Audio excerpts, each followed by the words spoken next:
ಎಲ್ಲರಿಗೂ ನಮಸ್ಕಾರ. ನಾನು ನಿಮ್ಮ ಪ್ರೀತಿಯ KS ಮಹೇಶ, ಮುಖ್ಯಸ್ಥರು ಮತ್ತು ಸಹಾಯಕ ಪ್ರಾಧ್ಯಾಪಕರು, JSS ಮಹಿಳಾ ಕಾಲೇಜು, ಕೊಳ್ಳೇಗಾಲ. ನಾನು ಇಂದು 1911ರ ಚೀನಾ ಕ್ರಾಂತಿಯ ಕಾರಣವಾದ ಕೆಲವು ವಿಚಾರಗಳನ್ನು ತಿಳಿಸಬೇಕು ಅಂತೇಳಿ ಬಯಸ್ತಾ ಇದ್ದೇನೆ.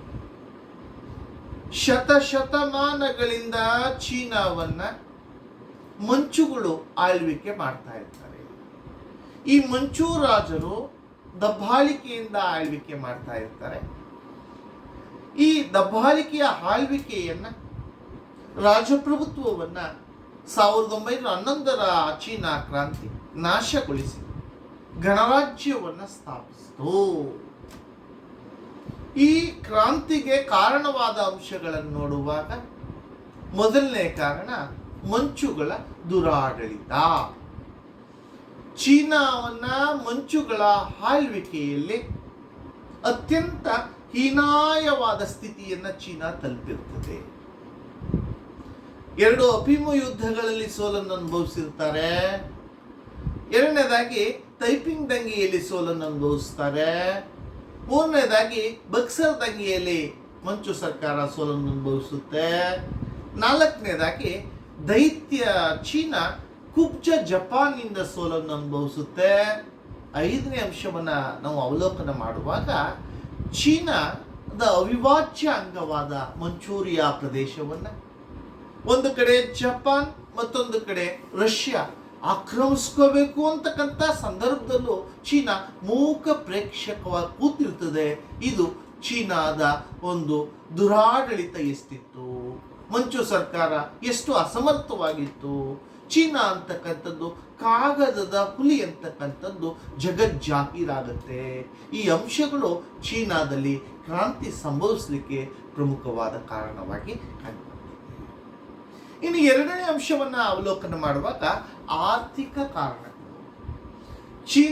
ಚೀನಾದ ಆರ್ಥಿಕತೆ ತೀರಾ ಹಿಂದುಳಿದಿರುತ್ತದೆ. ಕೃಷಿ ಪ್ರಧಾನವಾದ ರಾಷ್ಟ್ರವಾದ ಚೀನಾ ಹಿಂದುಳಿದ ಕೃಷಿ ವ್ಯವಸ್ಥೆಯನ್ನು ಅನುಭವಿಸಿ ಆರ್ಥಿಕವಾಗಿ ಹಿಂದುಳಿದಿರ್ತದೆ. ಆಹಾರದ ಸಮಸ್ಯೆ ಇರ್ತದೆ, ಊಳಿಗಮಾನ್ಯ ಪದ್ಧತಿ ಇರ್ತದೆ, ಕೃಷಿ ಒಂದು ಕಡೆ ಹಿಂದುಳಿದಿರ್ತದೆ. ಇನ್ನು ಕೈಗಾರಿಕೆ ವ್ಯಾಪಾರ ಕೂಡ ತೀರಾ ಹಿಂದುಳಿದಿರ್ತದೆ. ಹೀಗೆ ಕೃಷಿ, ಕೈಗಾರಿಕೆ, ವ್ಯಾಪಾರ, ವಾಣಿಜ್ಯ ಎಲ್ಲ ಕ್ಷೇತ್ರಗಳು ಹಿಂದುಳಿದು ಚೀನಾ ಆರ್ಥಿಕ ದುಸ್ಥಿತಿಯನ್ನು ತಲುಪಿರ್ತದೆ. ಚೀನಾದ ನಿರುದ್ಯೋಗ, ಹಸಿವು, ಬಡತನ ಇವನ್ನು ನೀಗಿಸಲಿಕ್ಕೆ ಮಂಚು ಸರ್ಕಾರದ ಕೈಲಿ ಆಗದೇ ಇದ್ದುದರಿಂದ ದಂಗೆ ಅಥವಾ ಕ್ರಾಂತಿ ಸಂಭವಿಸುತ್ತೆ. ಇನ್ನು 3ನೇ ಕಾರಣವನ್ನ ನಾವು ಅವಲೋಕನ ಮಾಡುವಾಗ ಜನಸಂಖ್ಯಾ ಸ್ಫೋಟ. ಚೀನಾದಲ್ಲಿ ಅಗಾಧ ಪ್ರಮಾಣದಲ್ಲಿ ಜನಸಂಖ್ಯೆ ಏರಿಕೆ ಆಗ್ತಾ ಇರ್ತದೆ. ಈ ಏರಿಕೆಯಾದ ಜನಸಂಖ್ಯೆಗೆ ವಸತಿಯನ್ನ, ಉದ್ಯೋಗವನ್ನ, ಆಹಾರವನ್ನ ಒದಗಿಸೋದ್ರಲ್ಲಿ ಚೀನಾದ ಮಂಚು ಸರ್ಕಾರ ವಿಫಲ ಆಗುತ್ತೆ. ಇದು ದಂಗೆಗೆ ಕಾರಣ. ಉದಾಹರಣೆಗೆ ಹೇಳಬೇಕು ಅಂದ್ರೆ 1885ರಲ್ಲಿ 38 ಕೋಟಿ ಇದ್ದ ಚೀನಾ ಜನಸಂಖ್ಯೆ 1910ರ ವೇಳೆಗೆ 44 ಕೋಟಿಗೆ ಏರಿಕೆಯಾಗುತ್ತೆ.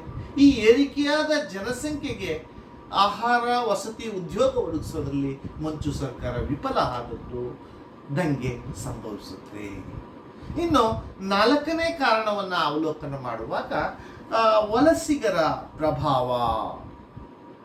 ಬೇರೆ ದೇಶದಲ್ಲಿ ಹೋಗಿ ಚೀನಾದ ಜನ ವಾಸವಾಗಿರ್ತಾರೆ.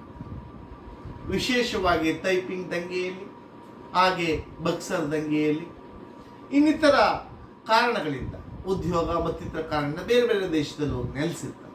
ಹೀಗೆ ಬೇರೆ ದೇಶದಲ್ಲೂ ಹೋಗಿ ನೆಲೆಸಿದ್ದಂತಹ ಜನಸಂಖ್ಯೆ ಏನ್ ಮಾಡ್ತಾರೆ, ಚೀನಾಕ್ಕೆ ಬೇಕಾದ ಏನು ಶಸ್ತ್ರಾಸ್ತ್ರಗಳನ್ನ, ವೈಚಾರಿಕ ವಿಚಾರಗಳನ್ನ, ಚೀನಾದಲ್ಲಿ ಇರ್ತಕ್ಕಂಥ ರಾಜಕೀಯ ಸ್ಥಿತಿ, ಬೇರೆ ದೇಶದಲ್ಲಿ ಇರ್ತಕ್ಕಂಥ ರಾಜಕೀಯ ಸ್ಥಿತಿ, ಇವುಗಳನ್ನ ಅವಲೋಕನ ಮಾಡ್ತಾರೆ. ವಿಶೇಷವಾಗಿ ಅವರು ಜಪಾನ್ನಲ್ಲಿ, ಮಲೇಷಿಯಾದಲ್ಲಿ ಮುಂತಾದ, ಸಿಂಗಪುರ್ ಮುಂತಾದ ದೇಶಗಳಲ್ಲಿ ನೆಲೆಸಿರ್ತಾರೆ. ಇವರೆಲ್ಲ ವಲಸಿಗರು ಚೀನಾದಲ್ಲಿ ಇರ್ತಕ್ಕಂಥ ಆ ರಾಜಕೀಯ ದುಸ್ಥಿತಿಯನ್ನು ಸರಿಪಡಿಸಬೇಕು ಅಂತೇಳಿ ಕ್ರಾಂತಿಗೆ ಮುನ್ನುಡಿ ಬರೀತಾರೆ, ಕ್ರಾಂತಿಗೆ ಪ್ರೇರಣೆಯನ್ನ ನೀಡ್ತಾರೆ. ಇದು ಕೂಡ ಕ್ರಾಂತಿಗೆ ಕಾರಣ ಆಗುತ್ತೆ. ಇನ್ನು ಐದನೇ ಕಾರಣವನ್ನ ನಾವು ನೋಡುವಾಗ ನವಜಾಗೃತಿ ಅಂತ. ಚೀನಾದ ಬಂದರು ಪ್ರದೇಶಗಳಲ್ಲಿ ವಿದೇಶಿಯರು, ಪಾಶ್ಚಿಮಾತ್ಯರು ಬಂದು ನೆಲೆಸಿರ್ತಾರೆ. ಎರಡನೇದಾಗಿ ಅಲ್ಲಿ ಇವರು ಕ್ರೈಸ್ತ ಮಿಷನರಿ ಶಾಲೆಗಳನ್ನು ತೆರೆದಿರ್ತಾರೆ. ಇದರ ಜೊತೆಗೆ ಮಿಷನರಿ ಶಾಲೆಗಳಲ್ಲಿ ಪಾಶ್ಚಿಮಾತ್ಯ ಸಂಸ್ಕೃತಿ ಪ್ರಚಾರ ಆಗ್ತಾ ಇರ್ತದೆ, ಪಾಶ್ಚಿಮಾತ್ಯ ಶಿಕ್ಷಣ ಪ್ರಚಾರ ಆಗ್ತಾ ಇರ್ತದೆ. ಈ ಪಾಶ್ಚಿಮಾತ್ಯ ಸಂಸ್ಕೃತಿಯ ಪ್ರಭಾವ ಚೀನಾದ ಜನತೆಯ ಮೇಲಾಗಿ ಈ ನವಜಾಗೃತಿ ಅಂತಕ್ಕಂಥದ್ದು ಚೀನಾದ ಜನತೆಯಲ್ಲಿ ಮೂಡಿ ಕ್ರಾಂತಿ ಸಂಭವಿಸುವಂತೆ. ಇನ್ನು ಆರನೇ ಕಾರಣವನ್ನು ಅವಲೋಕನ ಮಾಡುವಾಗ ಇಂಗ್ಲಿಷ್ ಶಿಕ್ಷಣದ ಪ್ರಭಾವ. ಈ ಇಂಗ್ಲಿಷ್ ಶಿಕ್ಷಣ ಚೀನಿಯರಿಗೆ ಪಾಶ್ಚಿಮಾತ್ಯ ರಾಜಕೀಯ, ತತ್ವಜ್ಞಾನ, ವಿಜ್ಞಾನ, ತಂತ್ರಜ್ಞಾನ ಎಲ್ಲ ಶಿಕ್ಷಣವನ್ನು ಕೊಡ್ತದೆ. ವಿಶೇಷವಾಗಿ ರಾಜಕೀಯ ಶಿಕ್ಷಣವನ್ನು ಇಂಗ್ಲಿಷ್ ಶಿಕ್ಷಣದ ಪ್ರಭಾವದಿಂದ ಚೀನಿಯರು ಪಡ್ತಾರೆ. ಮಿಷನರಿ ಶಾಲೆಗಳು ಸುಮಾರು 57,000 ಶಾಲೆಗಳು ಪ್ರಾರಂಭ ಆಗ್ತವೆ ಚೀನಾ. 57,000 ಶಾಲೆಗಳು 1,60,000 ವಿದ್ಯಾರ್ಥಿಗಳಿಗೆ ಪ್ರತಿ ವರ್ಷ ವಿದ್ಯಾಭ್ಯಾಸವನ್ನು ಕೊಡಿಸ್ತಕ್ಕಂಥ ಕೆಲಸವನ್ನು ಮಾಡ್ತಾರೆ. ಹೀಗೆ ಪ್ರತಿ ವರ್ಷ ವಿದ್ಯಾಭ್ಯಾಸವನ್ನ ಪಡೆದಂತ, ಇಂಗ್ಲಿಷ್ ಶಿಕ್ಷಣವನ್ನು ಪಡೆದಂತ, ಪಾಶ್ಚಿಮಾತ್ಯ ಶಿಕ್ಷಣವನ್ನು ಪಡೆದಂತ ಚೀನಿಯರು ಹೊಸ ವಿಚಾರಗಳನ್ನ ತಿಳ್ಕೋತಾರೆ, ಪಾಶ್ಚಿಮಾತ್ಯದ ರಾಜಕೀಯ ಬದಲಾವಣೆಗಳನ್ನು ತಿಳ್ಕೋತಾರೆ. ಆ ಮೂಲಕ ಚೀನಾದಲ್ಲಿ ಇರ್ತಕ್ಕಂಥ ರಾಜಪ್ರಭುತ್ವವನ್ನು ಕಿತ್ತೆಸಬೇಕು ಅಂತೇಳಿ ಕ್ರಾಂತಿ ಉಂಟಾಗುತ್ತೆ. ಇನ್ನು ಏಳನೇ ಕಾರಣವನ್ನ ಅವಲೋಕನ ಮಾಡುವಾಗ ಅಲ್ಲಿ ಜಪಾನ್ನ ಪ್ರಭಾವ. ಚೀನಾದ ರಾಜಕೀಯ ಗುರು ಅಂತೇಳಿ ಜಪಾನನ್ನ ಕರೀತಾರೆ. ಚೀನಾದಿಂದ ಯಾರು ಗಲ್ಲು ಶಿಕ್ಷೆಗೊಳಗಾಗ್ತಾರೆ, ದೇಶ ಗಡಿಪಾರಾಗ್ತಾರೆ, ಅವರೆಲ್ಲ ಹೋಗಿ ಜಪಾನ್ನಲ್ಲಿ ನೆಲೆಸ್ತಾರೆ. ವಿಶೇಷವಾಗಿ ಅದನ್ನು ಟೋಕಿಯೋದಲ್ಲಿ ನೆಲೆಸ್ತಾರೆ. ಹೀಗೆ ಜಪಾನ್ನಲ್ಲಿ ನೆಲೆಸಿದಾಗ ಜಪಾನ್ನ ಒಂದು ವೇಗದ ಮುನ್ನಡೆಯನ್ನ ಗಮನಿಸ್ತಾರೆ. ಪುಟ್ಟ ರಾಷ್ಟ್ರವಾದ ಜಪಾನ್ ಹೇಗೆ ಇಷ್ಟು ಮುಂದುವರಿತಾ ಇದೆ, ಇಲ್ಲಿ ರಾಜಕೀಯ ಅಂಶಗಳು ಕಾರಣ ಅಂತಕ್ಕಂಥ ಅವಲೋಕನ ಮಾಡ್ಕೊತಾರೆ. ಜೊತೆಗೆ ಚೀನಾದ ರಾಜಕೀಯ ವ್ಯವಸ್ಥೆಗೂ ಜಪಾನ್ನ ರಾಜಕೀಯ ವ್ಯವಸ್ಥೆಗೂ ಹೋಲಿಕೆಯನ್ನು ಮಾಡ್ತಾರೆ. ಆ ಮೂಲಕ ಜಪಾನ್ ರಾಜಕೀಯ ಗುರುವಾಗಿ ಚೀನಾಕ್ಕೆ ಹೊಸ ಪಾಠವನ್ನು ಕಲಿಸ್ಲಿಕ್ಕೆ ಹೋಗುತ್ತೆ. ಆ ಮೂಲಕ ಜಪಾನ್ನಲ್ಲಿ ನೆಲೆಸಿರತಕ್ಕಂಥ ಚೀನಿಯರು ಕ್ರಾಂತಿಯನ್ನು ನಡೆಸಲೇಬೇಕು ಅಂತಕ್ಕಂಥ ತೀರ್ಮಾನಕ್ಕೆ ಬರ್ತಾರೆ. ಈ ನಿಟ್ಟಿನಲ್ಲಿ ತುಂಗ್ ಮಿಂಗ್ ಹುಯಿ ಅಂತಕ್ಕಂಥ ಏನು ಡಾಕ್ಟರ್ ಸನ್ಯಾಸಿಯನ್ನು ಸ್ಥಾಪಿಸಿದ ಸಂಘ ಜಪಾನ್ನ ಟೋಕಿಯೋದಲ್ಲಿ ಸ್ಥಾಪನೆ ಮಾಡ್ತಾರೆ.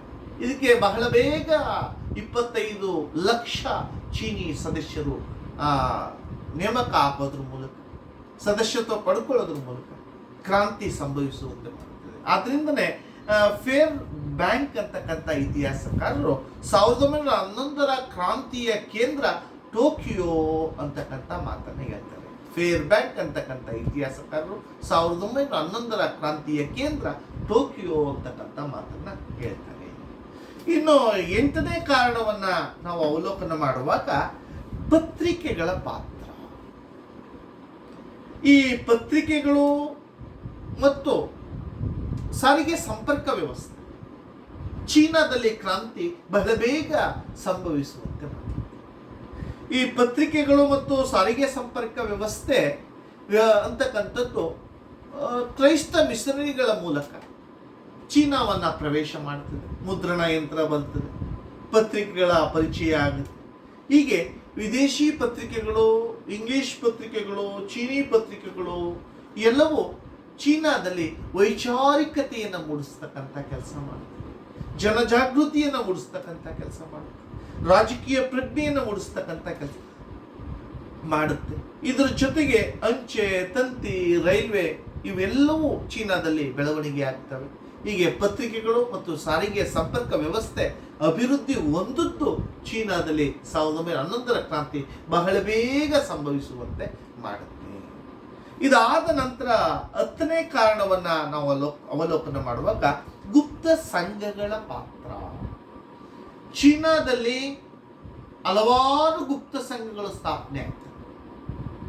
ಆ ಸಂಘಗಳು ಜನರಲ್ಲಿ ರಾಜಕೀಯವಾದ ಜಾಗೃತಿಯನ್ನು ಮೂಡಿಸೋದ್ರಲ್ಲಿ, ಜನರನ್ನ ಸಂಘಟಿಸಿ 1911ರ ಕ್ರಾಂತಿಯನ್ನು ನಡೆಸೋದ್ರಲ್ಲಿ ಪ್ರಮುಖವಾದ ಪಾತ್ರವನ್ನು ವಹಿಸಿದೆ. ಅದರಲ್ಲಿ ಬಹಳ ಮುಖ್ಯವಾದದ್ದು ಡಾಕ್ಟರ್ ಸನ್ಯಾಸ್ ಸೇನ್ ರವರ ತುಂಗ್ ಮಿಂಗ್ ಹುಯ್ ಅಥವಾ ಐಕ್ಯತಾ ಸಂಘ ಅಂತ. ಅದಲ್ಲದೆ ಚೈನಾ ಡೆವಲಪ್ಮೆಂಟ್ ಸೊಸೈಟಿ ಆಗ್ಬೋದು, ಚೈನಾ ಅಡ್ವಾನ್ಸ್ ಸೊಸೈಟಿ ಆಗ್ಬೋದು, ರೆಸ್ಟೋರೇಷನ್ ಸೊಸೈಟಿ ಆಗ್ಬೋದು, ಇವೆಲ್ಲ ಚೀನಾದಲ್ಲಿ ನವಜಾಗೃತಿಯನ್ನು ಮೂಡಿಸಿ ಚೀನಿಯರಿಗೆ ರಾಜಕೀಯ ಶಿಕ್ಷಣವನ್ನು, ತರಬೇತಿಯನ್ನು ಕೊಟ್ಟು ಚೀನಾದಲ್ಲಿ ಕ್ರಾಂತಿ ಸಂಭವಿಸುವಂತೆ ಮಾಡುತ್ತೆ. ಇನ್ನು 11ನೇ ಕಾರಣವನ್ನು ಅವಲೋಕನ ಮಾಡುವಾಗ ಡಾಕ್ಟರ್ ಸನ್ಯಾಸ್ ಸೇನ್ ರವರನ್ನ 1911ರ ಕ್ರಾಂತಿಯ ಪಿತಾಮಹ ಎಂಬುದಾಗಿ ಹೇಳ್ತೇವೆ. ಈ ಡಾಕ್ಟರ್ ಸನ್ಯಾಸ್ ಸೇನ್ ರವರು ವೃತ್ತಿಯಲ್ಲಿ ವೈದ್ಯರಾಗಿರ್ತಾರೆ, ಪ್ರವೃತ್ತಿಯಲ್ಲಿ ಚೀನಾದ ಜನತೆಗೆ ರಾಜಕೀಯ ಶಿಕ್ಷಣವನ್ನು ನೀಡಿ ಅವನ್ನ ಕ್ರಾಂತಿಗೆ ಸಜ್ಜುಗೊಳಿಸೋದ್ರ ಮೂಲಕ 1911ರ ಕ್ರಾಂತಿ ಸಂಭವಿಸುವಂತೆ ಮಾಡ್ತಾರೆ. ಮೊದಲಿಗೆ ಅವರು ಏಕತಾ ಸಂಘ ಅಂತಕ್ಕಂಥ ಸಂಘವನ್ನು ಪ್ರಾರಂಭ ಮಾಡಿರ್ತಾರೆ. ನಂತರ ಅದನ್ನು 1905ರಲ್ಲಿ ತುಂಗ್ ಮಿಂಗ್ ಹುಯ್ ಅಥವಾ ಐಕ್ಯತಾ ಸಂಘ ಅಂತೇಳಿ ಅದನ್ನು ಮರುನಾಮಕರಣ ಮಾಡ್ತಾರೆ. ಈ ಸಂಘದ ಮೂಲಕ 25 ಲಕ್ಷ ಚೀನಿ ಆದಿವಾಸಿಗಳನ್ನು ಒಂದುಗೂಡಿಸಿ ಅವರಿಂದ ಹಣವನ್ನು, ಶಸ್ತ್ರಾಸ್ತ್ರಗಳನ್ನು ಎಲ್ಲವನ್ನ ಒದಗಿಸಿ 1911ರ ಕ್ರಾಂತಿ ಜರುಗುವಂತೆ ಮಾಡ್ತಾರೆ. ಆ ಮೂಲಕ ಡಾಕ್ಟರ್ ಸನ್ಯಾಸ್ ಸೇನ್ ಇಲ್ಲದ ಚೀನಾದ 1911ರ ಕ್ರಾಂತಿ ನಡೆಯುತ್ತೇ ಇರಲಿಲ್ಲ ಅಂತಕ್ಕಂಥ ಮಾತನ್ನ ಹೇಳ್ಬೋದು. ಹೀಗೆ ಡಾಕ್ಟರ್ ಸನ್ಯಾಸ್ ಸೇನ್ ರವರು ಚೀನಾದಲ್ಲಿ ಏನು 1911ರ ಕ್ರಾಂತಿ ಸಂಭವಿಸಲಿಕ್ಕೆ ಪ್ರಮುಖವಾದ ನೇತಾರರಾಗಿ. ಇದಾದ ಮೇಲೆ ಬೌದ್ಧಿಕ ಕಾರಣ ಅನ್ನು ನೋಡುವಾಗ ಚೀನಾದಲ್ಲಿ ಬೌದ್ಧಿಕವಾಗಿ ಹಲವಾರು ಬುದ್ಧಿಜೀವಿಗಳು ಕ್ರಾಂತಿ ಸಂಭವಿಸುವಂತೆ ಮಾಡ್ತಾರೆ. ಅದರಲ್ಲಿ ಮುಖ್ಯವಾಗಿ ಲಿನ್ ಶೋ ಆಗ್ಬೋದು, ಹಾಗೆ ಡಾಕ್ಟರ್ ಸನ್ಯಾಸ್ ಸೇನ್ ಆಗ್ಬೋದು, ಕಾನ್ ಯು ವೈ ಆಗ್ಬೋದು. ಇವರೆಲ್ಲ ಚೀನಾದ ಜನತೆಗೆ ಏನು ಮಾಂಟೆಸ್ಕೋನವರ ವಿಚಾರ, ರೂಸೋರ್ ಅವರ ವಿಚಾರಗಳು, ಈ ಎಲ್ಲ ಪ್ರಜಾಪ್ರಭುತ್ವ ಪ್ರಜ್ಞೆಯನ್ನು ಮೂಡಿಸೋದ್ರ ಮೂಲಕ ರಾಜಪ್ರಭುತ್ವಕ್ಕಿಂತ ಪ್ರಜಾಪ್ರಭುತ್ವ ಒಳ್ಳೆಯದು, ಅದನ್ನು ಸ್ಥಾಪನೆ ಮಾಡಲೇಬೇಕು ಅಂತಕ್ಕಂಥ ಒಂದು ಪ್ರೋತ್ಸಾಹವನ್ನು ನೀಡಿ, ಪ್ರೇರಣೆಯನ್ನು ನೀಡಿ ಚೀನಾದಲ್ಲಿ 1911ರ ಕ್ರಾಂತಿ ಸಂಭವಿಸುವಂತೆ. ಇನ್ನು ಕೊನೆಯದಾಗಿ ತಕ್ಷಣದ ಕಾರಣ ಅಥವಾ ರೈಲ್ವೆ ವಿವಾದ ಅಂತ. ಚೀನಾದ ಮಂಚು ಸರ್ಕಾರ ಚೀನಾದ್ಯಂತ ನಾನು ಹತೋಟಿಯನ್ನು ಸಾಧಿಸಬೇಕು, ಏಕೀಕರಣವನ್ನು ಸಾಧಿಸಬೇಕು, ಸಾರ್ವಭೌಮತ್ವವನ್ನು ಎತ್ತಿ ಹಿಡಿಬೇಕು ಅಂತೇಳಿ ರೈಲ್ವೆ ನಿರ್ಮಾಣದ ಅಧಿಕಾರವನ್ನು ತಾನು ಕೇಂದ್ರ ಸರ್ಕಾರ, ಮಂಚು ಸರ್ಕಾರ ಪಡ್ಕೋಬೇಕು ಅಂತ ಬಯಸುತ್ತೆ. ಆದರೆ ಪ್ರಾಂತ್ಯಗಳು ಅದಕ್ಕೆ ವಿರೋಧಿಸಿ ನಮ್ಮಲ್ಲೇ ನಮ್ಮ ಪ್ರಾಂತ್ಯಗಳ ರೈಲ್ವೆ ನಿರ್ಮಾಣದ ಹಕ್ಕನ್ನು ಬೇಕು ಅಂತೇಳಿ ಕೇಳ್ಕೊತವೆ. ಹೀಗೆ ಈ ಮಂಚು ಸರ್ಕಾರಕ್ಕೂ ಚೀನಾದ ಪ್ರಾಂತ್ಯಗಳಿಗೂ ರೈಲ್ವೆ ವಿವಾದ, ನನ್ನ ಹತೋಟಿಯಲ್ಲಿರಬೇಕು ಅಂತೇಳಿ ಪ್ರಾಂತ್ಯ ಸರ್ಕಾರಗಳು, ಕೇಂದ್ರ ಸರ್ಕಾರ ತನ್ನ ಹತೋಟಿಯಲ್ಲಿರಬೇಕು ಅಂತೇಳಿ ಗೊಂದಲ, ಭಿನ್ನಾಭಿಪ್ರಾಯ ಉಂಟೋಗಿ ಈ ಭಿನ್ನಾಭಿಪ್ರಾಯವೇ 1911ರ ಕ್ರಾಂತಿಗೆ ಕಾರಣವಾಗಿ, ಈ ತಕ್ಷಣದ ಕಾರಣ ಆಗಿ ಕ್ರಾಂತಿ ಸಂಭವಿಸುತ್ತೆ. ಹೀಗೆ 1911ರ ಕ್ರಾಂತಿಗೆ ಕಾರಣವಾದ ಕೆಲವು ವಿಚಾರಗಳನ್ನು ಹಂಚಿಕೊಂಡಿದ್ದೀನಿ. ಎಲ್ಲರಿಗೂ ನಮಸ್ಕಾರ.